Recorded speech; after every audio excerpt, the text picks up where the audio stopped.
à tous. Donc, si on est présent pour cette conférence, et en tout cas, merci pour l'intérêt que tu lui donnes, Serge, et merci à Jess aussi d'avoir mis ça en place aussi. Donc moi, je m'appelle en fait Mehdi Zamali. Donc, j'ai créé Punchin en fait il y a maintenant 10 ans. Et en fait, on a trois activités. Je vous le dis parce que ça aura un peu du lien et les activités sont un petit peu liées. La première chose, c'est qu'on fait du coaching à domicile. Donc, on se déplace chez des particuliers, des gens qui ont envie de prendre soin d'eux. Donc voilà, nous, avant le confinement, on confinait déjà les gens chez eux pour qu'ils puissent pratiquer de l'activité physique. On fait du coaching en entreprise. Donc, on installe des salles de sport, des salles de sieste dans les entreprises. Et vous verrez que ça a tout à fait corrélé en fait sport et sieste. On le verra après. Et on fait de la prévention. Donc, on fait de la prévention, c'est on accompagne en fait les entreprises qui ont des pathologies ou des problématiques liées au travail, donc soit des problématiques de dos, des problématiques de nuque, ou en tout cas, voilà, on travaille dans cet environnement-là afin d'apporter des solutions aux salariés sur ces problématiques-là. Voilà. Et donc, Serge, ta première question? Alors, pourquoi il faut faire du sport en entreprise? Alors, bon, au moins, ça peut être cash. On peut dénouer ça en 2 minutes après, hein. Alors, mais après, il y a d'autres questions qui vont arriver. J'ai déjà eu des questions par mail, donc voilà. Et après, on donnera la parole aux personnes qui sont présentes, effectivement, pour pouvoir aussi poser leurs questions. Ok. Donc, pourquoi le sport en entreprise? En fait, enfin, je suis convaincu depuis que j'ai créé Punchin, donc que l'entreprise, en fait, elle est un lieu quelque part un peu d'éducation. C'est un endroit où on y passe autant de temps, plus de temps au travail qu'à la maison. Donc, c'est un endroit où l'on vit. Donc, quand on vit, on parle de mouvement. Et là, donc, l'objectif, en fait, quelque part un peu de l'entreprise, c'est de donner quelque part un petit peu toutes les clés à ses collaborateurs, de prendre soin d'eux, déjà un. Et quand on parle de sport, c'est se bouger et se bouger d'une manière un peu différente. Et le sport, pourquoi en entreprise? Le sport, il est au service en fait de différentes actions. Donc, un, le côté RH, c'est très dur de manager, c'est compliqué en fait, surtout dans une ère aujourd'hui du digital et des open space, des environnements de travail qui ont changé en quelques années, en fait, de créer du lien. Et le sport, ou en tout cas, ou l'activité physique, on verra un peu la différence des deux, en quoi il faut faire une différence entre les deux. L'objectif, en fait, c'est de créer du lien. Donc, ça, c'est en fait être au service un petit peu des RH, c'est de créer du lien. Quand on est à faire du sport en entreprise, on n'a plus de lien hiérarchique. Ça veut dire que Serge, qui va être mon supérieur, quand on fait la séance de sport ensemble, il ne le sera plus. Pascal, qui travaille dans le service marketing, qui est à 2 étages au-dessus, on est tout le monde à la même enseigne et à la même échelle. Voilà. Et voilà, donc il y a ça. Donc l'entreprise, elle a lieu aussi de prendre soin de ses collaborateurs dans un cadre préventif. On a un métier physique en fait et euh, euh, on doit supporter un petit peu cette charge de travail-là. Donc par le sport, donc quand on dit sport, j'inclus un petit peu, donc on parlerait plus d'activité physique, mais par l'activité physique, en fait, l'objectif, c'est prendre soin des collaborateurs sur cet aspect-là, donc prévention des risques. Et ensuite, c'est dans tout l'ensemble de qualité de vie au travail, c'est-à-dire que c'est un petit peu la marque employeur, un petit peu garder un peu ses collaborateurs. Donc, une entreprise qui, aujourd'hui, il y a des boîtes qui ont du mal à recruter. Nous, on a pas mal de boîtes d'informatique, on a des boîtes où les salariés sont quelque part des sources très rares. Et l'objectif, bah, c'est de pouvoir garder ses collaborateurs et on met en place une politique de qualité de vie au travail afin, quelque part, de, de garder ses collaborateurs et d'avoir un état d'esprit, quelque part, un peu plus cool au travail. Moi, j'ai envie de te poser aussi une question. Pour l'entreprise, est-ce qu'il y a des bénéfices en termes d'image et de performance? En termes d'image, on va dire pour le recrutement, en termes d'image par rapport aux employés qui sont dans l'entreprise. Et puis la question, est-ce qu'il y a des bénéfices aussi sur les performances? Est-ce qu'une personne qui fait du sport peut développer plus de créativité et autres au sein de l'entreprise? Alors, en termes d'image, oui, parce que c'est la marque employeur. On voit bien que le sport permet de générer quelque part une image un petit peu jeune. Une boîte, par exemple, qui est d'expertise comptable, c'est un métier qui est hyper sérieux, hyper cadré, où ça a toujours régné dans une ambiance comme ça. Le fait de pouvoir mettre un peu du sport en entreprise, ça permet de donner une image un peu d'une boîte qui est cool, qui est sympa, qui permet, et souvent c'est le cas. C'est-à-dire que l'objectif, c'est d'avoir une adéquation quelque part. On parle toujours d'adéquation homme-projet, et ben là, c'est l'adéquation entreprise avec ses hommes. Et souvent, nous, on le dit dans les entretiens de recrutement, c'est l'un des sujets sur lesquels il faut parler. Et souvent, les collaborateurs qui rentrent dans les boîtes, ils ne sont pas insensibles à ce sujet-là. Voilà. Et ensuite, les bénéfices en termes de performance, oui, parce qu'en fait, sans parler que du sport, donc là, je vais juste faire une petite parenthèse.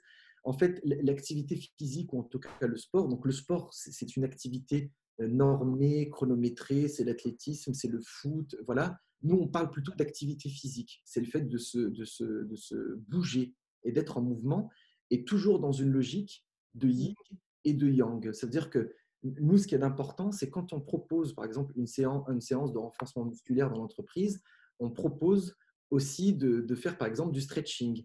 Si on propose une séance de cardio-box, on va proposer du yoga. C'est toujours yin et yang. Et donc, pourquoi c'est important? En fait, c'est que quand on parle de performance, on compare toujours le milieu du sport. Par exemple, dans l'entreprise, on dit la performance dans l'entreprise, voilà. Mais un sportif, les choses qu'il fait, c'est il s'entraîne, donc en général bien parce qu'il est bien accompagné. Deux, il essaye de manger correctement. Et trois, il se repose. Donc là, l'idée, c'est de pouvoir proposer en fait aux salariés et à l'entreprise d'être un peu dans ce cycle-là. Ça veut dire, je me dépense parce qu'aujourd'hui, la sédentarité est un vrai phénomène, donc il faut pouvoir le contrer, mais aussi c'est de récupérer. Donc, quand je vous dis qu'on installe des salles de sport ou des salles de sieste, on aménage des temps aussi pour ça. Donc, une sieste, c'est une micro-sieste, 5, 10, 15 minutes. Donc, il faut un vrai entraînement à ça. Et ça, on récupère 50% de ses capacités physiques et mentales. Donc, ce n'est pas anodin. Récupérer 50% de ses capacités physiques et mentales, quelqu'un qui pratique ça dans le monde de l'entreprise, le calcul et le schéma est très simple à faire. Ça veut dire que quelqu'un qui fait une micro-sieste de 5 à 10 minutes, il récupère 50% de ses capacités physiques et mentales. Il est plus opérationnel l'après-midi. Donc, il y a ça. Et ensuite, dans les performances aussi, parce que quand on parle de performance, le mot est très large, mais on peut aussi parler de performance sociale. Ça veut dire que les liens avec les collaborateurs, comment on va considérer son collaborateur qu'on vient de voir une heure en train d'avoir fait d'activité physique, on a des liens sociaux qui sont complètement différents. Voilà. D'accord. Alors, moi, j'ai entendu dire, on fait du sport, on s'adapte à tous les sports. Moi, j'ai une morphologie où j'ai fait du sport. Maintenant, on le voit moins que j'en ai fait. Ouais. Voilà, j'ai un certain poids. Est-ce que le sport en entreprise est adapté à tout le monde, Alors, à toute oui, morphologie? oui. Alors, en tout cas, chez nous, enfin chez Punchin, et je ne suis pas là pour parler de ma boîte, mais je suis pour parler en général. En fait, tant qu'on ne rentre pas dans les 1% des sportifs de haut niveau qui ont pu faire, moi, je considère tout le monde, tous les autres dans le même sac. Donc, Mhm. la manière en fait, dont on conçoit l'activité physique, surtout dans l'entreprise, c'est valable en dehors, mais surtout dans l'entreprise, c'est pas de compétition, parce qu'on vit dans un monde qui est ultra compétitif. On est en compétition dans son travail, on est en compétition avec ses concurrents, on est en compétition en permanence, même parfois entre collaborateurs. Nous sommes en compétition. Donc, et on passe son temps à se juger. Ah, il est gros, ah, il transpire, ah, il est comme ça, ah, il est comme ça. Voilà. Donc, le meilleur moyen de pouvoir se dire, bon, bah, ok, c'est destiné à tous, c'est on baisse les barrières. Ça veut dire pas de compétition. L'entreprise, ce n'est pas un lieu de compétition, surtout pour l'activité physique. Et quand on fait du sport, par exemple, entre midi et deux, ce n'est pas la même séance qu'on peut faire, par exemple, à 18 heures si on est dans sa salle de fitness ou on est dans son assos ou avec son coach. C'est un moment pour se ressourcer et c'est un moment pour prendre soin de soi. Et ensuite, toutes les personnes, par exemple, qui ont soit des pathologies, ou soit quelqu'un qui est en surpoids, ou soit quelqu'un qui a des problèmes particuliers, souvent, je dis bien souvent, ce sont des gens qu'on exclut de ça. Alors que nous, au contraire, on essaie de les fédérer. C'est-à-dire que l'objectif, c'est pas de se dire, bon, bah, ok, moi, je fais du sport, je suis bien foutu, j'ai l'habitude d'en faire et je vais venir consommer 1 heure de plus. Et souvent, nous, quand on met ça dans les entreprises, les premiers qui viennent, je le dis toujours, c'est pas provoque, mais c'est la réalité, c'est les moins intéressants. Ce sont ceux qui sont déjà inscrits dans une salle de sport, qui font du sport et qui sont déjà picousés un petit peu à ça et qui derrière, bah, ils vont consommer 1 heure de plus. Par contre, toutes les personnes, pas forcément pathologiques, on ne parle pas forcément de surpoids, de problèmes de poids ou de problèmes autres, mais quelqu'un qui n'a pas fait de sport depuis 5 ans, ou une femme, par exemple, qui vient d'avoir 2 gamins qui a enchaîné et qui veut se remettre à ça, qu'est-ce qu'on en fait? Voilà. Donc nous, on a une politique plutôt intégrative, ça veut dire de dire en sorte, et ça, on s'y tient. Et on essaye vraiment de… Voilà. Et ça, par exemple, c'est un des facteurs clés de succès. En tout cas, dans l'entreprise. Pas de jugement, pas de compétition, et que ça soit accessible à tous. On a eu il y a quelques années, et c'était vraiment de l'anecdotique, c'est pas pour dire ça, mais on avait dans une boîte 2 handicapés physiques, voilà, qui pratiquaient les séances. Et un jour, il y en a un qui est venu me voir, il me dit, mais qu'est-ce que je peux faire? Moi, je suis en fauteuil roulant. Il suffit, je lui dis, qu'est-ce qu'il faut faire? C'est de nous le dire avant, et nous, on sera capable de s'adapter. Et on ne se rend pas compte du potentiel qu'on peut avoir, en fait, en étant, même avec un handicap, ce qu'on peut faire en pratiquant avec les autres. Mhm. Mais c'est bien parce que tout le monde ne doit pas être exclu. On parle de l'handicapé, on parle de la personne qui ne fait pas de sport, donc il est associé au projet. Après, il fait à son niveau et tout le monde fait du sport, tout le monde fait la pratique à son niveau et enfin, on va dire à son niveau physique, il est capable de faire en quelque sorte. Okay. Il y a des heures plus précises pour faire du sport, le matin, l'après-midi, dans une entreprise, parce que en toute honnêteté, moi si je démarre par faire du sport le matin à 9 heures, je vais avoir les jambes lourdes s'il faut que je monte au 3e étage, par exemple, de mon entreprise ou autre. Comment tu gères tout ça? Alors, c'est une bonne question. En fait, dans le cadre classique d'une entreprise, en fait, où c'est plutôt du tertiaire et plutôt du tertiaire, c'est souvent entre midi et 2 ou en fin de journée. Et dans des boîtes, par exemple, où on fait de l'industrie, encore une fois, hein, je répète ce que je disais tout à l'heure, mais on parle plutôt, nous, d'activité physique. C'est-à-dire que nous, quand on dit qu'on n'exclut personne, c'est que le sport n'est pas destiné juste à une certaine catégorie de personnes. Donc, nous, on fait des échauffements au travail, en fait, pour les publics, par exemple, qui peuvent avoir des pathologies ou qui sont à risque. Et ça, on fait ça tous les matins dans la boîte. Donc, il y a des boîtes qui commencent à 8 heures du matin. Donc, nos coachs se déplacent, par exemple, à 6h30 ou 7 heures pour faire ce petit échauffement. Ou en fin de journée, pour faire, par exemple, des étirements. Voilà. Nous, en fait, ce qu'on fait, c'est qu'on essaye, en fait, dès qu'on rentre dans l'entreprise, de s'adapter, en savoir quel public on a en face. Voilà. Et l'objectif, c'est de se dire, bon, bah, OK, voilà mon public, voilà ce que je peux proposer. En fonction des publics, on n'a pas forcément enfin, en tout cas, des offres qui sont similaires, quoi. Alors, vous pouvez demander la parole. Hein. Vous avez des petites réactions. Vous voyez, je vais en faire une. Hop. Vous allez voir sur mon… Voilà, c'est que je peux vous donner la parole pour poser une question. Et Jamila, qui a une première question pour toi. Bonjour. Moi, ma question, c'était essentiellement sur les micro-siestes, parce que je suis dans un métier où ça bouge pas mal, hein, la restauration.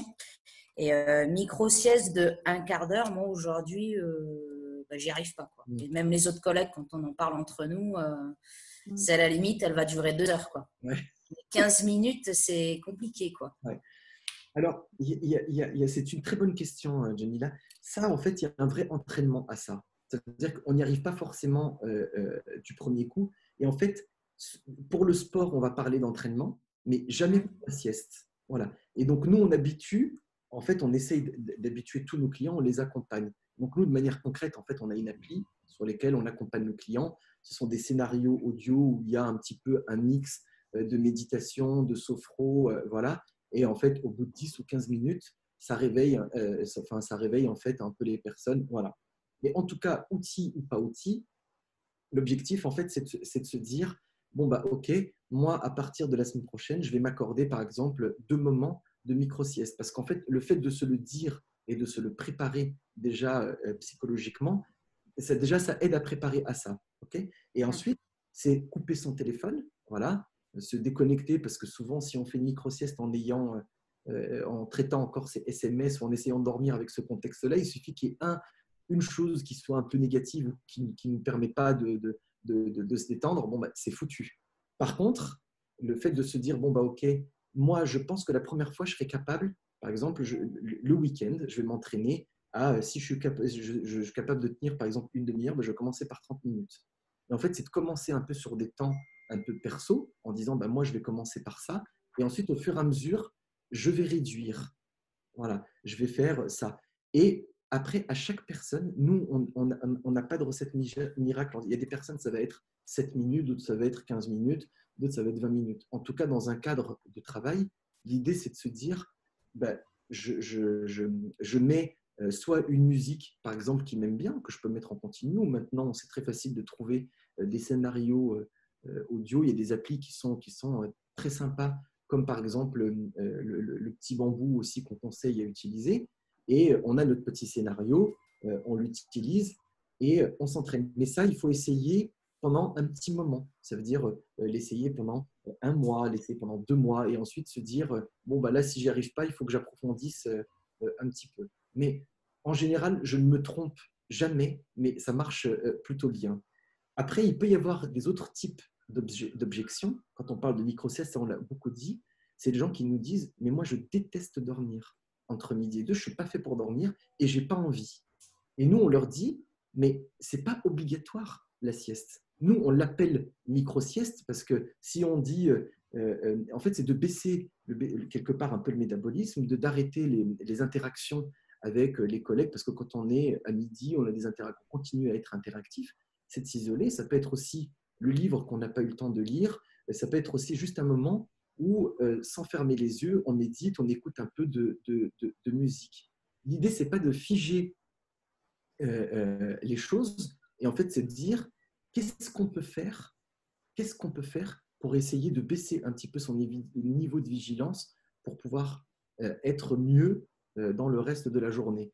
Donc, moi, là, intuitivement, je ne vous connais pas, hein, Jamila, mais ce que je ferais, c'est que je m'entraînerais un petit peu le week-end à faire, par exemple, des micro-siestes. Voilà. Si on dérape après à 1 heure et demie, ce n'est pas trop grave. Le week-end, il n'y a pas d'impact. Et en semaine, Pareil, d'accord, c'est vrai. Et, si tu loupes le service entre midi et deux, ouais, ouais, parce qu'entre midi et 2, c'est un peu compliqué. Et après, l'idée, c'est en semaine, c'est d'accorder, si vous dites, bah, moi, c'est pas sûr que j'y arrive, bah, c'est de dire, bah, ok, bah, je vais profiter de ce moment-là, en fait, entre midi et 2, de faire un peu de lecture, d'écouter un peu de musique, des choses qui sont un peu simples, qui permet un peu de baisser un peu la vigilance et de reprendre l'activité sympa. Juste en commençant par des choses simples comme ça. D'accord, merci merci. Jamila. Moi, j'ai une question aussi. C'est un véritable projet d'entreprise finalement. Oui. Ce projet d'entreprise doit être co-construit par les salariés en quelque sorte. Ouais. Voilà. C'est une très très bonne remarque, Ouais. Serge. Nous, il y a un important, c'est que quand on dit coach pour tous les domaines, hein, c'est vraiment s'adapter un peu à son client. Et nous, c'est la première chose qu'on fait. Par exemple, souvent, les gens nous disent, mais c'est quoi les facteurs clés de succès? Ben, ça rejoint exactement ce que tu dis, Serge, c'est que nous, on nomme des ambassadeurs dans la boîte. Un ambassadeur, quelqu'un qui va être le porte-parole un peu dans l'entreprise et qui va dire, bon, bah, ok, nous, je suis garant un petit peu d'emmener les collaborateurs, d'aller les chercher, d'aller les motiver. Et bizarrement, dès qu'on a des boîtes, on a des ambassadeurs qui sont vraiment emblématiques, et ben ça se passe super bien. C'est quelqu'un qui emmène les collaborateurs, qui dit, et nous, c'est quelqu'un qu'on forme, on apporte un peu des outils et des solutions en disant, bah, soit sur des choses qui sont très techniques, comment fonctionne le corps, comment les collaborateurs vont faire, et puis nous, ils nous servent un petit peu de miroir en disant, bah, tiens, comment ça se passe dans la boîte, qu'est-ce qu'on peut faire pour améliorer, qu'est-ce qu'on peut faire comme action pour aller chercher ces collaborateurs-là. Voilà.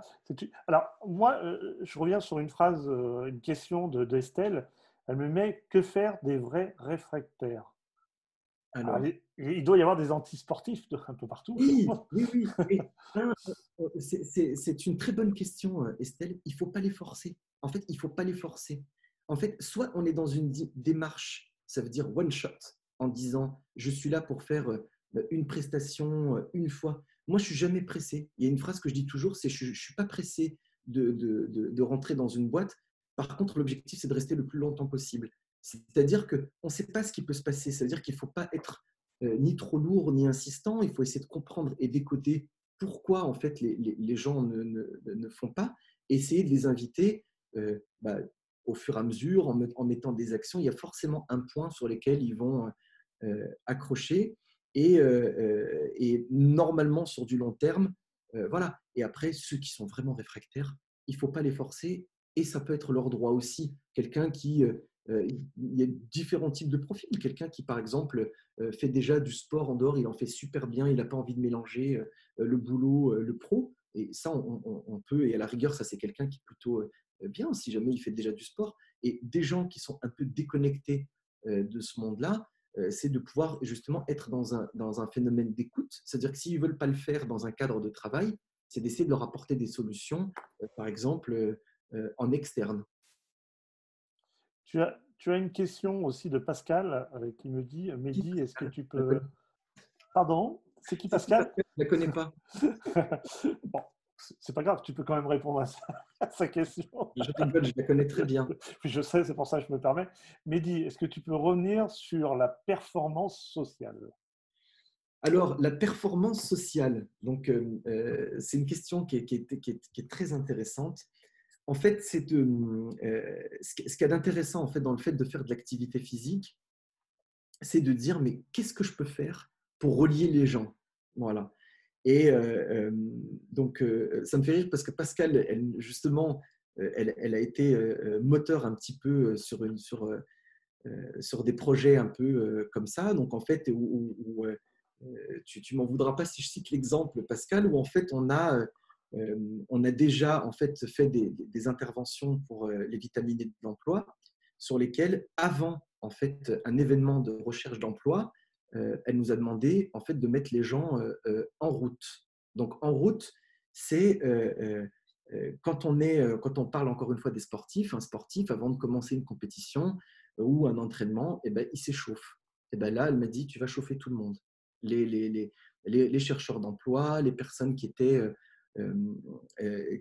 intégrés au projet, les recruteurs, voilà. Et donc ça permet en fait quelque part de mettre un petit peu les gens en route, voilà, sur les demandeurs d'emploi, les gens qui étaient comme ça. Donc la performance sociale, donc ça peut être par un exemple, par exemple ça, ou un autre exemple, c'est de dire comment je peux mêler différents publics et comment je peux faire en sorte qu'ils se parlent. Voilà. Et le sport permet ça, en tout cas l'activité physique permet ça. Il n'y a plus de barrières et ça permet en fait que quelque part les barrières se baissent et le geek qui n'a pas l'habitude d'être en interaction parce que c'est son profil, d'être comme ça, comment je peux le faire interagir avec les autres? Le sport peut en être un moyen. Ce n'est pas toujours facile, mais en tout cas, on y essaie, quoi. Ça reprend un petit peu le coworking que nous, on développe chez LG Consulting, c'est-à-dire de faire des réunions au lieu d'être assis dans des bureaux fermés. Oui. On fait de la marche, on est tous au même niveau. On est bien ça, Oui. il n'y a personne au bout du table qui est maître de cérémonie en quelque sorte. Il y a un échange qui est commun. Et puis, effectivement, la communication, elle est bien meilleure. Là, on se rend compte dans un autre environnement, effectivement, et ce qui favorise une communication. Ça, on ne va pas dire que ça crée des groupes en interne, mais au moins, il y a un échange et de la communication. Souvent, dans les entreprises aujourd'hui, le moyen de communication, c'est mail ou c'est WhatsApp ou autre, ou en visio parfois. Mais c'est bien parfois aussi de faire rencontrer les gens, ils apprennent à se connaître pour créer une cohésion. Tout à fait. Alors, pour rebondir sur ce que tu dis, enfin, le coworking, c'est un super outil. Donc, déjà, moi, je dis toujours, parce que quand on est, souvent, quand on fait des réunions ou quand on fait n'importe quel contexte, on est toujours l'un en face de l'autre, quoi. Enfin, les moments où l'un est en face de l'autre, enfin, c'est comme sur un ring, quoi. On est en face de l'autre, c'est toujours compliqué d'avoir quelqu'un en face de l'autre. On est un peu en mode combat. Là, le coworking, on marche tous dans le même sens. Et c'est là qu'il y a c'est une super initiative et je trouve ça extraordinaire de proposer ça parce que en fait, et puis on est dehors, deux, on lutte contre la sédentarité parce que l'objectif, c'est quand même, quand on parle de sport et d'activité physique, il y a une grande confusion et souvent les gens disent, moi je ne fais pas de sport. Par contre, quand on approfondit un peu, on se rend compte que la personne, elle marche énormément dans sa journée. Et là, du coup, elle se sent exclue de la catégorie, quelque part, j'ai envie de dire, des sportifs. Alors que non. Et en fait, ces gens-là, justement, il faut essayer de les intégrer. Et une des manières de les intégrer et de l'apprentissage, en fait, dans de l'activité physique ou dans du sport, c'est de les intégrer dans un processus comme ça. Et un des moyens très simples, même pour répondre un peu à la remarque d'Estelle, les vrais réfractaires, une des manières de les intégrer, c'est aussi de créer des dispositifs, par exemple, comme ça, dans le coworking. Et quand on marche, quand on est à l'extérieur, donc on se connecte un petit peu avec la nature, avec soi-même, avec les autres, et on apprend aussi à écouter les autres. Quelqu'un qui va être plus à l'aise et qui va voir que son collègue, il a ralenti un peu le pas et qu'il est un peu essoufflé, par solidarité, je ne connais personne qui va essayer de garder son rythme en marchant comme ça et de laisser l'autre derrière parce qu'on va vouloir discuter. Et l'objectif, c'est de créer des échanges. Moi, j'ai envie de te poser une question, on revient un peu sur le social, c'est de dire aujourd'hui, est-ce que les gens qui pratiquent du sport dans l'entreprise à un niveau, pour tout le monde, hein, on est bien d'accord, hein, ce n'est pas du sport de haut niveau, est-ce que derrière, il y a moins d'arrêt maladie, il y a moins d'absentéisme, on reste un petit peu aussi dans le social, est-ce que ça a un vrai apport ou pas? Ouais. Alors, j'ai pas de chiffres précis. Les seuls chiffres que j'ai, en fait, c'est sur le fait de garder ses collaborateurs et sur les TMS. Donc, garder ses collaborateurs, c'est qu'on a des boîtes qui sont très clairement, qui proposent en fait ça parce qu'ils veulent garder leurs collaborateurs. Et ça, ils nous donnent à chaque fois des stats en nous disant, bah, grâce aux actions qu'on a mis, pas forcément que le sport, c'est pour ça que l'activité physique ou le sport est un outil parmi tant d'autres. Ce n'est pas un outil unique. Moi, je ne dis pas qu'on a une formule magique qui permet, qui est le secret pour pouvoir euh, tout régler. C'est un outil parmi tant d'autres. Par contre, le sport, quand on a une offre sportive dans l'entreprise, permet de garder ses collaborateurs. Et ensuite, là où on a des chiffres qui sont intéressants, pas sur l'absentéisme, parce que comme je vous ai dit, on n'a pas forcément de chiffres. Par contre, sur les TMS, sur les troubles musculo-squelettiques, ça, on le sait, parce que de toute façon, c'est très simple. Les boîtes, quand elles nous consultent, elles nous disent, OK, bon, bah, moi, ce que j'aimerais, j'ai tant de personnes qui ont des pathologies sur le dos ou tant de personnes qui ont des problématiques là. Et en gros, il faut faire en sorte de baisser ces chiffres-là. Et c'est tout ce qui est la gestion un peu des documents uniques, des formations qu'on a sur la prévention des risques liés à l'activité physique. Enfin, voilà, nous, sur le volet un petit peu prévention, on a des engagements justement de faire baisser ça. Alors, sans donner tous tes secrets, j'ai une question de Nadia qui me dit un exemple d'exercice de 2-3 minutes pour réchauffer un public en formation, par exemple. Alors, en formation, c'est-à-dire Alors, je vais lui donner la parole. Hein. oui, Regardez, tac. Nadia, c'est à toi. Vas-y. Nadia, Merci. Bonjour, Lydie. oui. Pardon. Ah, et ben voilà. Avec le public en formation, voilà, je vais faire mes écouteurs. Avec le public en formation, on fait souvent des petits temps de pause, on appelle ça des icebreakers pour remettre un petit peu d'attention ou inspirer un peu de créativité. Et souvent, moi, j'ai toujours voulu, en introduction, au démarrage, une formation avec des adultes, un groupe de 10 à 15 maximum, faire un petit exercice physique. Alors, je sais qu'il y a beaucoup de gens qui font des exercices de respiration et tout ça. Mais bon, en fonction du public qu'on a en face de soi, on peut peur de passer pour la bitnique de service. Alors, Oui, je me dis que peut-être en allant sur un échauffement physique, oui, ça passerait mieux. oui. Bah, c'est une très bonne remarque. En fait, nous, bah, c'est un peu ce qu'on a fait avec Pascal Solena pour les vitaminés de l'emploi. En fait, elle nous a demandé, en fait, sur un démarrage, quelque part, je sais pas, ice break ou brise-glace, tout ce que vous voulez, enfin, je ne sais pas comment on appelle ça, Oui, mais c'est ça. l'idée, c'est de mettre en mouvement les gens. Donc, le matin, c'est plutôt de mettre quelque chose de ultra dynamique. Donc, échauffer le buste, les épaules, mettre ça un petit peu en musique. Ça fait un peu un regard, mais c'est un petit peu comme à l'américaine à l'époque, quand ils commençaient un peu les conventions, ils mettaient un peu la musique à fond et on mettait ça. Donc, sans être dans un schéma un petit peu pareil, mais en tout cas de s'y comparer, c'est de se dire, voilà, un fond de musique, échauffer un petit peu l'ensemble du corps. Et ensuite, donc à la pause, par exemple, de 10 heures, c'est d'avoir un autre moment, ou en tout cas pour casser un petit peu la matinée.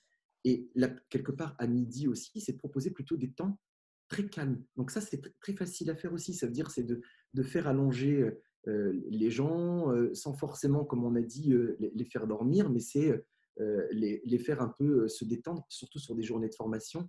Il n'y a rien de plus pénible que d'être toute la journée en interaction avec tout le monde. Et souvent, les gens le disent. À midi, on est fatigué, on n'en peut plus. Enfin, c'est fatigant. Et là, l'idée, c'est de pouvoir dire, bah, voilà, après le repas, normalement, déjà, normalement, on a envie de dormir après le repas. Bah, là, c'est les accompagner dans ce qui est quelque part un petit peu la normalité, en disant, bah, on va les accompagner dans le fait de faire un temps calme, une micro-sieste. Voilà, c'est de hacher un peu ces journées comme ça, échauffement un petit peu le matin avec un fond de musique, faire des pauses un petit peu couper un petit peu les matinées en deux, et ensuite après le repas, c'est de pouvoir faire une petite micro-sieste ou un petit temps calme pour repartir un petit peu correctement dans la journée. C'est de couper un petit peu les moments comme ça. Alors, on a parlé mardi du recrutement. On a parlé de faire du recrutement et d'être un peu différent, c'est de regrouper les personnes et puis de faire un peu de sport aussi, pour voir un petit peu, alors, pas pour voir leur performance physique, hein, peu importe, mais c'est pour voir comment ils se comportaient avec les autres. Bon, ça se fait aussi dans la cuisine, ça se fait dans pas mal de choses. Et c'est vrai que le sport peut amener à des tas de choses. Réveiller avant une formation, ça peut être pour un entretien d'embauche, ça peut être sur plein de choses qui peuvent être adaptées. L'idée, c'est vraiment d'adapter par rapport aux personnes qui sont là, c'est ce que tu me précises de faire, et que ce soit accessible à tout le monde. Voilà. Et on en parlait avec Eric, effectivement, sur des jeux de rôle, des simulations, faire un peu de sport, pour voir un petit peu la cohésion, l'esprit d'équipe, comment allait se comporter la personne. Je trouvais ça quand même assez intéressant. J'ai vu un sondage que les patrons d'entreprise qui avaient donné accès au sport dans l'entreprise, 100% étaient satisfaits. Tu me contredis ou pas? Non, je ne te contredis pas du tout. Et puis, non, je ne te contredis pas du tout. Et en plus, au contraire, je pense que c'est vraiment… Nous, on a par exemple, la seule boîte qui a arrêté, en fait, avec nous, c'est une boîte qui a déposé le bilan et elle a repris derrière avec l'autre structure qu'elle a gérée. Donc, bon, si les gens continuent, ça fait 10 ans qu'on fait ça. Donc, je pense que c'est que ça plaît en tout cas aux collaborateurs. Il ne faut surtout pas oublier que le seul objectif, c'est de penser un petit peu aux collaborateurs et c'est des actions qui sont quelque part un petit peu simples, et si on s'adapte bien, tout le monde y trouve un peu son compte, quoi. Alors, quand tu parles de sport, c'est souvent du sport individuel ou il y a du sport aussi collectif Vraiment du sport collectif. Dans les entreprises, c'est vraiment du collectif. Voilà. Donc, nous, on propose un panel d'activités. Les métiers qui sont un peu physiques, par exemple, je ne sais plus qui c'est qui parlait tout à l'heure, qui était dans la restauration. Nous, on a une boîte, par exemple, ouais, c'est Jamila. Nous, par exemple, on a 4 boîtes qui sont dans la restauration ou sur lesquelles, bon, bah, c'est génial, ils font le sport à 15 heures. Et souvent, c'est marrant, ils le font intuitivement, ils vont se reposer un petit peu juste avant la séance. Et c'est un métier qui est hyper physique. Un, déjà, c'est physique. Deux, souvent, ils ont des hygiènes de vie qui sont un peu compliquées, c'est un peu convivial. On boit, on mange pas mal, on est tout le temps debout, on piétine. Voilà. Et du coup, ça permet vraiment de créer une ambiance quelque part un petit peu saine dans la boîte et vraiment sur du collectif. Alors que c'est des gens souvent qui ne se croient pas forcément. Parce que quand on est dans certaines entreprises, si l'entreprise a été conçue, en gros, chacun à son poste, et puis on n'a pas l'occasion d'échanger énormément ensemble, là, c'est l'occasion.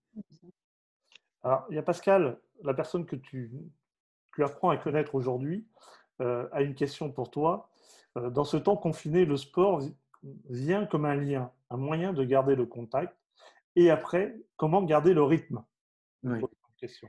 Alors, c'est une bonne question, Pascal. C'est vrai que là, on n'a jamais autant fait de sport, je pense. Et c'est très bien. Et je pense qu'il faut garder un petit peu toutes les sources, un petit peu. En fait, on revient quelque part aux besoins un peu vitaux, c'est se bouger.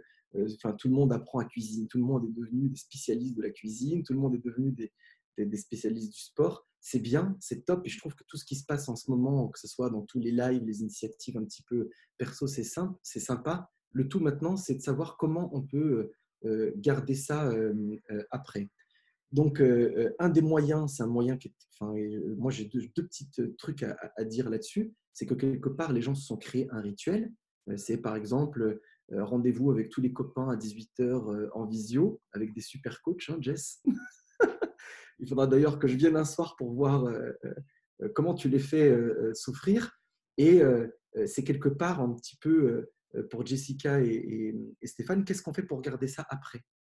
Par exemple, comment on peut garder ce rythme-là? Pas forcément tous les jours, mais est-ce qu'on peut garder un rythme un peu convivial, de se dire comment on peut faire pour garder ça après le confinement? On garde 1 ou 2 créneaux. Quelque part, c'est donner un petit peu un rendez-vous avec soi-même, parce qu'en fait, c'est ça qu'on fait. On prend uniquement rendez-vous avec soi-même. Quand on fait une activité physique, c'est on prend rendez-vous avec soi-même. Et bien là, c'est on prend rendez-vous avec les autres, ça engage. C'est pour rejoindre un peu la conversation que j'ai eue avec Jessica, c'est que quelque part, quand on sait que les copains vont venir, ben, on s'engage avec les autres. Et en plus, là, on n'a pas d'excuse parce que tout le monde est chez soi.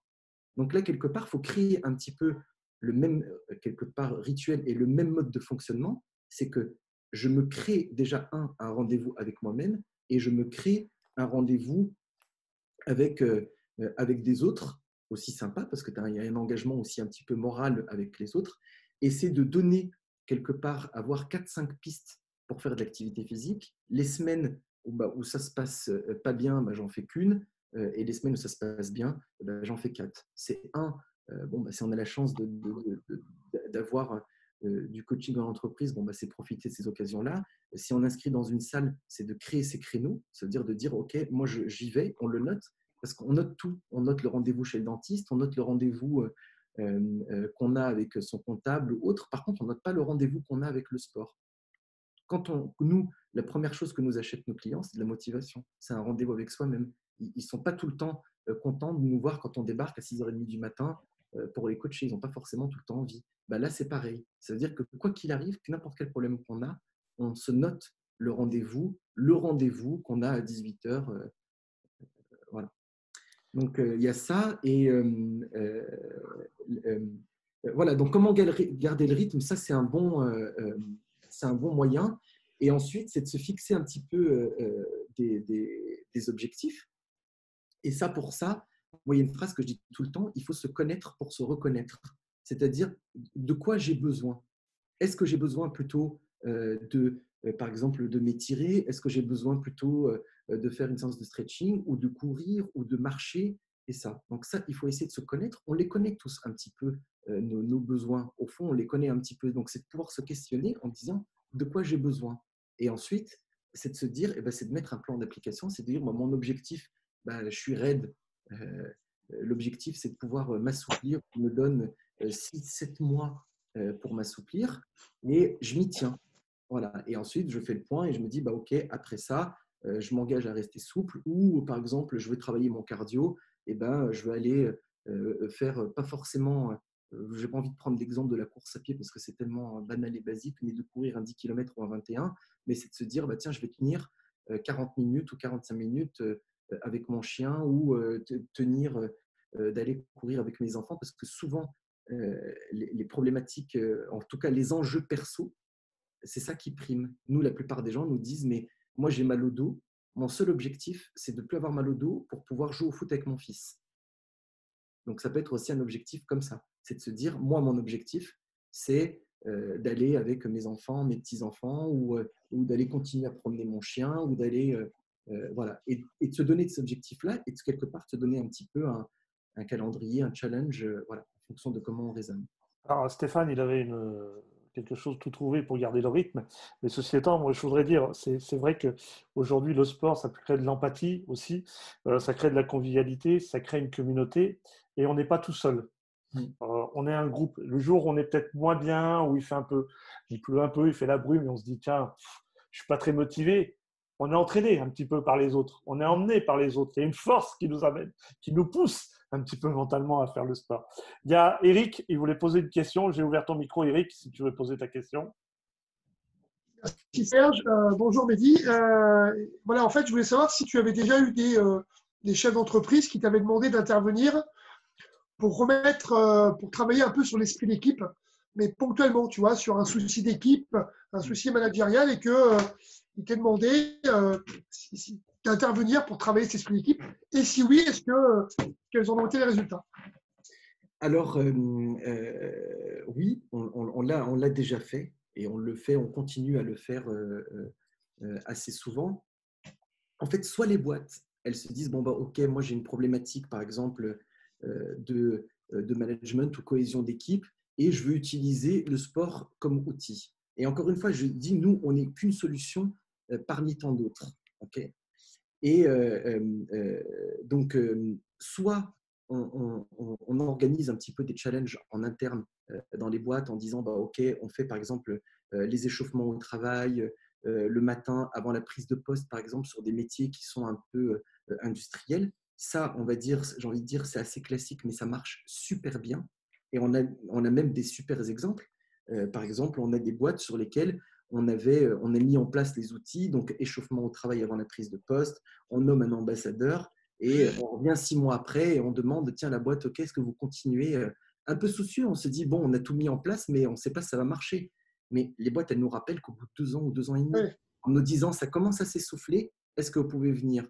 Bon, là, on peut dire que 2 ans et demi, c'est plutôt jackpot, quoi. Ouais, c'est plutôt bien. Ouais, donc, ça veut dire qu'en fait, tu sens qu'il y a besoin d'un entretien dans l'intervention? Tu sens qu'il y a besoin que ça soit entretenu? Ouais. Alors, entretenu, non, si un ambassadeur dans la boîte, 2-3 semaines en fait d'accompagnement là-dessus, après, ça suffit. On n'a pas forcément besoin d'aller plus loin. Ça peut être des activités en fait ponctuelles, mais par contre, il faut qu'il y ait un accompagnement en fait sur le fait qu'un accès quelque part à l'autonomie. C'est-à-dire que l'objectif, c'est de dire voilà ce qu'on peut faire. Après, sur des modules, par exemple, un peu de prévention, on se rend compte que les boîtes, ils ont des problématiques sur l'ensemble, par exemple, hygiène de vie, bah, on mange mal, on se tient mal, voilà. Bah, du coup, nous, on propose, par exemple, aux boîtes de dire, bon, bah, OK, on va faire des mini-formations en théorie et en pratique. Et derrière, eh ben, on va travailler, par exemple, sur du scoring. Tiens, qui aujourd'hui a fait ces petits exercices, qui a fait ça, de challenger un petit peu, de mettre en place, par exemple, ce qu'on appelle les météos du jour. Par exemple, tiens, aujourd'hui, comment je me sens, voilà, on challenge les collaborateurs là-dessus, on leur donne des outils pour pouvoir faire ça. Et par exemple, le coworking en fait partie. Il y a Jessica qui avait une question aussi à poser. Alors, moi, c'est pas une question. Je vais rebondir sur ce que dit Mehdi. J'ai travaillé très longtemps avec Mehdi, donc on se connaît bien et on a des valeurs communes, et notamment avec Pascal. Sur le contrat, je reviens sur ce que Mehdi expliquait sur le contrat moral et sur la motivation, en fait. Comment faire perdurer la motivation. À partir du moment où vous êtes un groupe, peu importe les profils de chefs d'entreprise, de comptables, peu importe, les barrières tombent et il y a un contrat moral tacite qui s'établit au fur et à mesure des séances de sport. Et nous, on a mis en place quelque chose de très simple, c'est que ce n'est pas toujours la même personne qui va motiver et coacher les autres. On a des personnes qui sont totalement novices dans les cours de sport, qui n'ont pas du tout les mêmes capacités que les autres, et vont prévoir un petit exercice pour le lendemain ou le surlendemain, nous faire découvrir un petit bout d'univers à eux. Et ça va participer à créer du lien, créer de la motivation et entretenir ce contrat moral. Voilà. Et après, la motivation va perdurer aussi dans le temps par le fait que le sport est source de bien-être. Et il y a une libération d'endorphines, sans rentrer dans des termes très techniques, mais des hormones de bien-être qui vont se libérer et le corps va redemander naturellement, tous les jours, quotidiennement, d'aller. Ça va créer un manque. Voilà. Donc les gens vont y revenir progressivement. Quelle que soit la forme de sport, il n'y a pas besoin que ce soit quelque chose de très, très intensif. Il y a Marc, il avait une question à poser. Oui, Mehdi, bonjour. J'avais une petite question concernant les différentes entreprises, puisque il y a différents nombres de salariés, les différentes, on va dire, surfaces, environnement et autres. Quel peut être ton retour par rapport à est-ce que tu conseilles d'avoir un endroit spécifique? C'est peut-être pas évident non plus de faire du collectif dans toutes les entreprises. Comment on peut adapter justement? Est-ce qu'il y a une cohésion par rapport à ça? Est-ce que tout le monde puisse participer? C'est vrai que c'est une très bonne remarque. Donc, nous, on dit toujours qu'on a souvent l'impression que ces typologies d'offres-là, elles sont destinées qu'aux grosses boîtes, qu'aux grandes entreprises, parce qu'ils veulent faire ça. Sauf que nous, la typologie de clients, on a des boîtes où ils sont 6 et on a des boîtes où ils sont 1500. Et on n'a pas forcément quelque part de profil type, quelque part d'entreprise, quoi. Et même de profil de collaborateur aussi. Et ensuite, le lieu, c'est un sujet qui est très important. Souvent, par exemple, quand les gens font cette typologie de projet, par exemple, on a une boîte il n'y a pas longtemps qui nous a dit « mais c'est génial, j'ai fait une super salle de sport de 200 mètres carrés et tout ». Et en fait, la salle, elle fait 200 mètres carrés, c'est vrai, elle est vitrée et il y a au moins 1000 personnes qui passent devant à chaque fois. Donc là, je lui ai dit « mais ça, moi, personnellement, jamais j'y fous les pieds. Jamais. Il y a 1000 personnes qui passent devant, je n'ai pas envie d'être regardé parce que, déjà, nous, on interdit aux gens de regarder. C'est-à-dire que même une personne qui vient, il faut qu'elle vienne tester sans regarder, sinon ça s'appelle du voyeurisme. Mais on ne laisse pas, même en disant non, mais juste un petit peu, j'ai juste envie de voir ce qui se passe et comment ça se passe. Non, tu viens pratiquer, c'est important pour mettre tout le monde dans le même bain que les autres. Après, c'est une bonne remarque parce qu'en fait, il y a plein de petites astuces à avoir sur ça. Par exemple, l'espace. Si l'espace n'est pas adapté, souvent on va le chercher ailleurs. Par exemple, une salle qui est à côté ou par exemple, on loue un espace qui est par exemple à 50 mètres ou à 100 mètres ou chez un voisin aussi, un voisin entrepreneur qui a par exemple un espace qui est plus adapté. Et ça permet souvent, dans des contextes qui sont un peu compliqués de certaines boîtes, de sortir un peu du contexte de l'entreprise. Ça, c'est quand c'est particulier. Et on a toujours une solution. Et puis, on a des boîtes sur lesquelles on le fait. Ça peut vous paraître choquant, mais à l'extérieur, et le nombre de fois où on annule à cause de vraiment mauvais temps, ou neige, ou pluie, il est très, très, très, très faible. Très, très faible. Il y a, avec nous aujourd'hui, il y a Franck. Franck, il a des chevaux. Ouais. Il fait de l'équi-coaching. Alors, normalement, il doit m'entendre. J'ai débranché son micro. Franck, est-ce que tu nous entends? Est-ce que tu… Allez, Franck? Oui, je vous entends. Ah, merci, Franck. Et on est partenaire sur de l'équi-coaching. Quand tu entends faire du sport un petit peu au sein de l'entreprise, est-ce que tes chevaux aussi, ils ont besoin d'entraînement et de sport un petit peu comme on va dire, l'humain dans l'entreprise? Oui, effectivement, les chevaux ont besoin d'entraînement, ont besoin de contact. C'est des animaux grégaires et ont besoin effectivement, vous parlez de liens et ont vraiment besoin de liens sociaux. D'accord. Est-ce que tu peux expliquer en 2 secondes ton équi-coaching, comment tu le mets en place? Alors, moi, je ne propose pas du sport, ce n'est pas du sport, mais c'est plutôt un développement personnel, une recherche de compréhension de chacun dans une entreprise au travers des chevaux. Donc, je voudrais pas trop en parler, c'est pas trop la webconférence qui me permet de développer le sujet. Mais c'est gentil à toi de me donner la parole. Je laisse plutôt Mehdi s'exprimer. Ok, Franck. Est-ce qu'il y a d'autres questions pour Mehdi par rapport au sport et autres? Questions ou remarques ou aussi ça peut être des exemples. S'il y en a, par exemple, Jessica nous a expliqué ce qu'elle avait fait et ce qu'elle fait là, pendant le confinement, qui est une super initiative. C'est là qui veulent partager aussi des expériences en disant bah, voilà moi ce que je fais, voilà, ça marche. Enfin, voilà. Alors, est-ce qu'il y a des questions, des prises de parole? Quelqu'un qui veut ouvrir, enchaîner? Parce qu'on arrive pratiquement au bout. Est-ce qu'il y a quelqu'un qui veut lui demander un petit peu quel est son sport préféré à Mehdi? Ah, Non, il y a Benoît. Benoît, tu actives ton micro. Allez, tac, établir son. Ah. Vas-y, Benoît. Ok, oui, bonjour Mehdi, merci. Effectivement, j'ai remarqué, et ça fait depuis un petit moment que je le pratique, quand je suis devant l'ordinateur spécifiquement et je suis plongé, par exemple, dans un dossier ou dans une recherche ou que je me perds dans LinkedIn, il m'arrive souvent des fois d'être un peu vaseux, d'être un peu, voilà, de ne pas être trop recentré sur moi-même.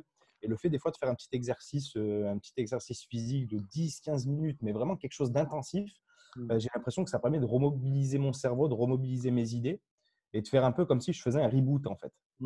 Et je me demande si, à l'instar de la micro-sieste, parce que j'ai énormément de mal à faire des micro-siestes, parce que ça continue de réfléchir, j'ai l'impression. Mais voilà, le sport, ça me déconnecte carrément. Donc, j'arrive un petit peu à le faire le matin. J'essaye de le faire le matin pour préparer ma journée. Mais c'est souvent des fois, je m'active un bon coup et puis j'y vais, quoi. Donc, je ne sais pas si Mhm. tu avais des retours par rapport à ça, si tu avais des gens qui le font. C'est une remarque mais magnifique. En fait, souvent, on nous a collé dans la tête, c'est 1 heure de sport. Mais ce n'est pas forcément une règle qui est appliquée. Et par exemple, dans l'exemple que tu donnes, se donner des créneaux, par exemple, de 15-20 minutes sur lesquels on fait de l'activité physique, mais c'est juste extraordinaire. Et si tu le compares, par exemple, à ce qu'on a dit tout à l'heure sur la micro-sieste, c'est parfait. Et c'est comme ça qu'il faut le concevoir. C'est-à-dire que je sens que je sature. De toute façon, on le sait quand on commence à forcer, qu'on travaille, qu'on se force, qu'on est plus efficace. Quand on voit le temps qu'on perd sur des conneries, il vaut mieux s'arrêter, faire 15 à 20 minutes. Après, toi, c'est des exercices, mais ça peut être de la marche, ça peut être de la micro-sieste. En fait, chacun s'approprie son outil, mais 15 minutes intenses comme ça, 1 à 2 fois dans la journée, c'est juste parfait. Et je t'encourage à continuer comme ça. Mais c'est un très bon retour, un très bon exemple. Mais c'est vrai que ça, on n'en a pas abordé. Bon, c'est compliqué à prendre 1 heure de tout aborder, mais 1 heure, c'est pas une règle. C'est pas une règle. On le Oui, fait voilà, parce que souvent, on se dit, c'est 20 minutes avant que ça soit efficace, c'est 20 minutes de footing, 30 minutes de footing, des ouais. choses comme ça. Alors qu'en fait, ça répond des fois en quelques minutes à une remobilisation intérieure, quoi. Ouais, mais je suis tout à fait d'accord avec toi et c'est très bien. Et souvent, la remarque, quand on dit il faut, par exemple, minimum 45 minutes à 1 heure pour avoir une sécrétion de ci, de ça, C'est ben, ça. ça, c'est le meilleur frein à ne rien faire. Et en Ah oui, fait, parce que il y a ça met toujours… des objectifs énormes. En fait, j'ai l'impression que… Exactement. Et ça rejoint, et ça en plus, je l'avais marqué, j'avais dit qu'il faudrait que j'essaie de le placer. On est toujours dans la loi du tout ou rien. C'est-à-dire que si jamais j'ai pas 1 heure, eh ben, je vais rien faire. Et si par exemple, où il y a des gens qui me disent, tiens, je fume, donc je fais pas de sport. Bah, au contraire, et alors? Moi, je leur dis, continue à fumer, par contre, faites du sport. Mais pourquoi? Parce qu'on ne peut pas tout faire en même temps. Ou alors, j'ai l'exemple de l'alcool ou de la cigarette, c'est toujours des exemples sur lesquels on se dit, bah, tiens, vu que je fais ça, je ne peux pas faire ça. Non, au contraire, continue. Ça, tu prends un sujet, chaque sujet en temps et en heure. Par contre, voilà, continue à faire du sport. Et l'exemple de la durée de temps, ça, c'est l'un des exemples les plus importants parce que c'est vrai qu'on est conditionné à se dire 1 heure, mais 1 heure, c'est hyper long. C'est hyper long pour quelqu'un qui est novice ou qui n'a pas l'habitude ou qui n'a pas forcément qui a un métier où, par exemple, tu bosses sur des projets pendant 1 heure, 1 heure et demie, tu t'arrêtes 15 minutes, tu fais ta petite séance, c'est juste jackpot. C'est ça. Non, mais Ok, c'est merci. Merci, Mehdi. Pour reprendre le sport, moi j'ai mon coach sportif, c'est mon Jack Russell.